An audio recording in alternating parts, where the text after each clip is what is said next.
प्रदेश news. जनपद सिद्धार्थनगर, राजस्व अधिकारियों के द्वारा दी जा रही पक्का पोखता मकान को बुलडोजर चलाकर ध्वस्त करने की धमकी।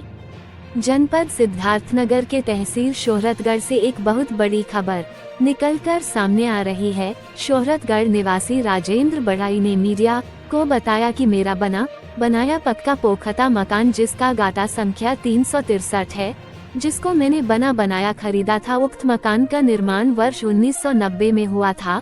उक्त मेरे पक्का पोखता मकान को राजस्व अधिकारियों के द्वारा ये कहकर धमकी दी जा रही है कि उक्त जमीन दूसरे व्यक्ति सालिया खातून निवासी ग्राम शोहरतगढ़ के नाम से वर्ष 2016 में पट्टा हो गया है और यह घर तुम खाली कर दो, नहीं तो तुम्हारा ये घर बुलडोजर चलवा करके ध्वस्त करवा दिया जाएगा। उक्त मेरे पक्का पोखता मकान की मुकदमा सिविल जज सीनियर डिवीजन के न्यायालय में विचारा अधीन है, जो जेरे कार्यवाही में है। दौरान मुकदमा बिना किसी सक्षम न्यायालय के आदेश के बिना मुझको बार धमकी दी जा रही है कि उक्त मेरे मकान को बुलडोजर चलवा करके ध्वस्त करवा दिया जाएगा।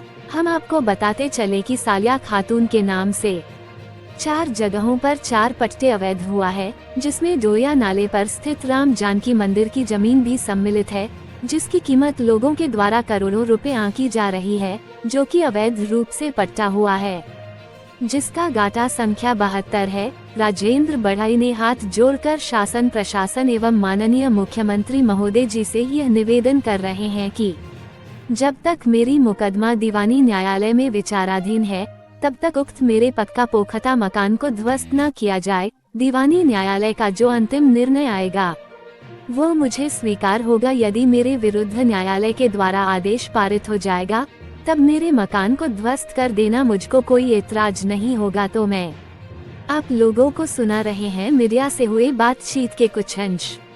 निरोग मंदिर गौरव, इंडिया न्यूज, आल UP bureau chief Ram Prasad.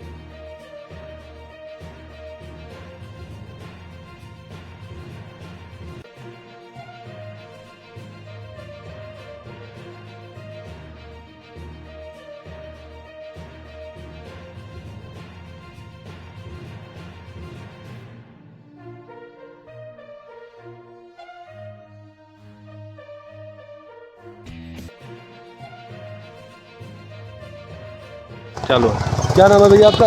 Rajendra बढ़ाई। राजेंद्र बढ़ाई। पिताजी का क्या नाम है? किशुनदयाल बढ़ाई।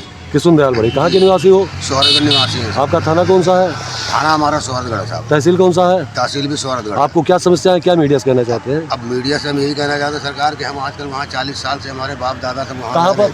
यही ये सालिया खातून और ये मलंग बाबा के पुरानी तहसील, जो पुरानी तहसील से आगे जी वहाँ पे हमारा दुकान था। अब वो हमारे वो सब दादा बाबा कोई से पहले राजा यहाँ रहते थे, उन्होंने राजा से बोला सरकार हमें कहीं दे दिया, जब उनके जो बच्चे हैं राजा साहब कहीं जाओ सरकार, या कहीं जाओ वहीं बना ले। अब उस हिसाब से वो जमीन में उन्होंने घर बना लिया था। किसने बना लिया था? अब वो घर ये बाजार के कोई आदमी था, उन्होंने बना लिया था। नाम नहीं जानते हैं? नाम उनका राजकुमार था। तो वही गोपाल राजकुमार ने राजा साहब के जमीन में घर बना लिया। तो अब वो राजकुमार और राम गोपाल 2 भाई थे जी। अब उनमें 4 दुकान बनी है, तो 2 दुकानों का राजकुमार के नाम से था और 2 दुकान राम गोपाल के नाम से था। दोनों भाइयों का आपस में बंटवारा 2 दुकान का पिताजी ने करके दे दिया था। अब वो राम गोपाल की ज़मीन किसी और ने ले लिया, हमारे एक सुनील पटवा और गुड्डू हैं, उन्होंने ले लिया। और जो राजकुमार की ज़मीन थी वो राजकुमार की ज़मीन उनके लड़की की शादी के कारण वो पैसे की मंजूरी थी, इसकी वजह से उन्होंने हमें ये बात बताया सारा। तो वो वही कापी और पेपर देख के जो उनके पास था कि भाई हमारे 2 भाइयों का बंटवारा हुआ है, उसी बंटवारे का वही कापी देख कर हमने राजकुमार से वो ज़मीन अपना अभी 2022 में 21-22 में हमने वो ज़मीन खरीद लिया। अब आज आपने राजकुमार से जमीन खरीद लिया? जी। मतलब बनी बनाई मकान की जमीन? जी, बनी बनाई मकान। तो अब जब आपने जमीन मकान खरीद लिया, तो आपको क्या समस्या हो रही है? अब समस्या हमको ये हो रहा है साहब इसमें कि अब हमें तहसीलदार और डीएम एसडीएम सब लोग नायब तहसीलदार हम लोग सब लोग परेशान कर रहे हैं कि भाई ये साल हमारे मकान के बाजू में कुछ ज़मीन खाली थी। अब वो खाली ज़मीन सालिया खातून मुनीर अहमद के नाम से पट्टा हो गया 2016 में, जबकि मकान हमारा 1990 में बना हुआ है। अब 2016 में पट्टा हो गया साहब, तो क्या हमारा मकान पट्टे में आ गया उसके? कि हमारे मकान के आजू बाजू जो ज़मीन खाली थी वो ज़मीन पट्टा होना चाहिए था। तो आपको क्या धमकी? मकान तो इस बात को लेकर के क्या धमकी देते हैं आपको? अब हमको यही धमकी देते हैं ये मकान जल्दी से जल्दी खाली करवा दो, नहीं तो हम इसे बुलडोजर चलवा देंगे। कौन कह रहा है? ये एसडीएम साहब कह रहे हैं और तहसीलदार कह रहे हैं, नायब तहसीलदार कह रहे हैं, लेखपाल कह रहे हैं सब लोग कह रहे हैं। इसकी आपने कोई लिखित शिकायत किसी को दिया, किसी अधिकारी को? अभी तक हमने कोई लिखित शिकायत ऐसा नहीं दिया। अभी तो हम सिर्फ डीएम के पास गए थे, तो डीएम साहब भी हमसे ये कह रहे हैं कि भाई वो आप लोगों ने लीगल तरीके से बना लिया है, जबकि वो सरकारी जमीन थी। और हमें 2002 में वो कह रहे हैं उनको बेदखल कर दिया गया है। तो सरकार जब 2002 में बेदखल कर दिया गया तो उसी टाइम हमारा मकान ध्वस्त क्यों नहीं करवाया गया?